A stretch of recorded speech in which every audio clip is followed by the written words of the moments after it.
এমন কাহিনী কখনো আপনারা শোনেননি কেউ। এক মেয়ে দুই স্বামী। একটা মেয়ে সাধারণত কয়টা হাজবেন্ড হতে পারে? একটা সন্তানের বাবা কয়জন হতে পারে?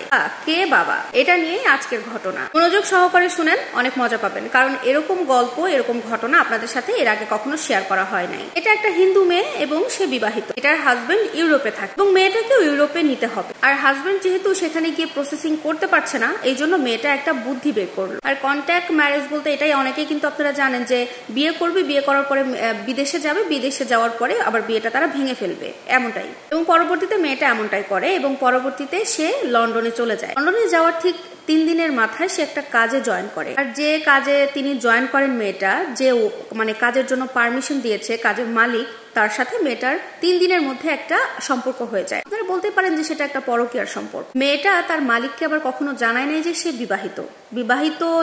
না জানিয়েই সে সেখানে কাজে জয়েন করেছে। মালিকের পরিবারটা সবাই ভালো ছিল, মানুষগুলো, তাই সবাই মিলে মেয়েটাকে সাহায্য করতো। যে কাজের জন্য হেল্প লাগতো সবসময় সাহায্য করতো। তো মালিক যে ওই মেয়েটার সাথে পরকীয়ার সম্পর্কে জড়িয়ে পড়বে, এটা কখনো পরিবারের মানুষজন একটাবারের জন্য ভাবতে পারে নাই। এবং একটা সময় মেয়েটা লন্ডন ছেড়ে ইউরোপে চলে যায়। এখন মেয়েটা ইউরোপে যখন গেছে, ওই মালিকও মেয়েটার পেছনে ইউরোপে চলে গেছে। মেয়েটা কিন্তু মূলত গেছে ইউরোপে তার হাজবেন্ডের কাছে। এখন হাজবেন্ডের সাথে দেখা করার পরে সে বলতেছে মালিক আমার সাথে এসেছে। তখন সে তার স্বামীকে বলে দিচ্ছে, তুমি আমার মালিককে বলো না যে তুমি আমার হাজবেন্ড হও। আবার মালিককেও বলে রেখেছে, এটা আমার ফ্রেন্ড হয়, আপনি কখনো বলবেন না যে আপনার সাথে আমার রিলেশন আছে বা সম্পর্ক আছে, এরকম কিছু।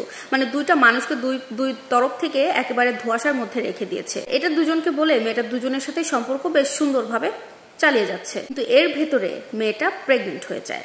এখন মেয়েটা প্রেগনেন্ট যেহেতু হয়েছে, এখন প্রশ্ন আসতেছে বাচ্চাটা কার? প্রশ্নটা কিন্তু সবার ভেতরেই থাকতে পারে। অথচ মালিকের যে ওয়াইফ ছিল, সে যে বিবাহিত, তার কিন্তু 22 বছরের বিবাহিত জীবন। তার ওয়াইফ ওইদিকে মানে খোঁজ চালিয়ে যাচ্ছে যে তার 22 বছরের বিবাহিত জীবনের স্বামী হঠাৎ করে এরকম পরিবর্তন কেন হয়ে গেল। চেক করার পরে খোঁজ খবর নিয়ে জানতে পারলো যে মেয়েটার জন্য তার হাজবেন্ড তার সাথে এমন করছে, সেই মেয়েটা অলরেডি ম্যারিড। পরবর্তীতে মালিক যখন এই বিষয়গুলো জানতে পারছে যে মেয়েটা বিবাহিত, জানার পরে সে তার ওই মেয়েটার হাজবেন্ডের কাছে গেছে।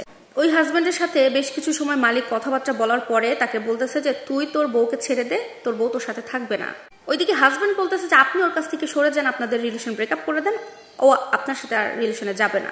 মেয়েটা কি করতেছে? দুজনকেই বুঝাইতেছে। এমনকি সে দুজনের সাথেই এখনো পর্যন্ত স্টিল নাও সম্পর্ক কন্টিনিউ করছে। কেউ কাউকে ছাড়ছে না। হাজবেন্ড ওয়াইফকে ছাড়ছে না, আবার মালিকও তার পরকীয়ার প্রেমিকাকে ছাড়ছে না। মানে সে এতটাই পরকীয়াতে আসক্ত হয়ে গেছে যে সে তার 22 বছরের বিবাহিত জীবনের বউকে বলছে, আমি আমার জীবনের রং টাইমে রাইট একজন পার্সনকে তার জীবনে মানে পেয়েছে সে জীবনে। পরবর্তীতে সেই লোকটা কি করলো, যে মালিক 22 বছরের একটা সংসার জীবন শুধুমাত্র এই পরকীয়ার কারণে এক ধুলির সাথে শেষ করে দিয়েছে। মানুষটা এমন ভাবে আসক্ত হয়েছে পরকীয়ার প্রতি যে এখন এই মেয়েটা যা বলে মালিকটা তাই করে।